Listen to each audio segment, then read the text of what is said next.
Når solen den skinner den ned på havet, så kommer der fordampning, og dampen rører sig op i luften, og jo længere op det kommer, bliver det mere koldt. Så danner der skyer, og ud af skyerne, der kommer så regn ned i vores natur, i vores søer, i vores planter, og rører ned i grundvandet, og så ud i havet igen, og så forfra igen. I Danmark er grundvandet en af vores allervigtigste ressourcer. Adgangen til rent vand er altafgørende for mennesker, for dyrelivet, for landjorden og i vandet, og for planterne. Det har faktisk også stor indflydelse på vores sundhed.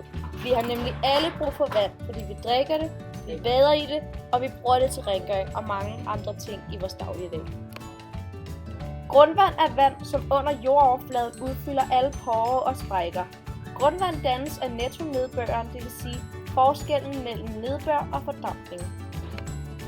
Faktisk i Danmark er grundvandsdannelsen ofte ca. 1/5 af nedbøren svarende til 120-160 mm per år. Grundvand kan i praksis kun udnyttes fra de gennemtrængelige jordlag, som er grus, sand og sprækket kalk, hvor oppumpning af vand modvares af en grundvandstilførsel fra de omkringliggende jordlag. Vandets kredsløb består af fordampning, fortætning, nedbør og afstrømning. Fordampningen foregår især i havet, men noget vand fordamper også over land. Vanddampen transporteres fra havet ind over land, hvor nedbør falder på landet. Når nedbøren falder, samles det i åer og floder og løber ud i havet igen. Vandets kredsløb kan nu starte forfra. Der bliver indvundet omkring 700 millioner kubikmeter grundvand om året i Danmark. Men hvis vi indvinder for meget, kan det gå ud over naturen, og kvaliteten af vandet kan blive forringet. Danskerne er blevet gode til at spare på vandet. Siden 1989 er vandforbruget faldet fra 174 liter om dagen per person til ca. 107 liter i 2012. Men vandværkerne indvier stadig omkring 400 millioner kubikmeter vand om året. 400 milliarder liter grundvand til drikkevand. Det meste af jordens overflade består af vand, faktisk hele 75%. Alt vandet på jorden bevæger sig lukket i et lukket kredsløb, der drives af solens varme.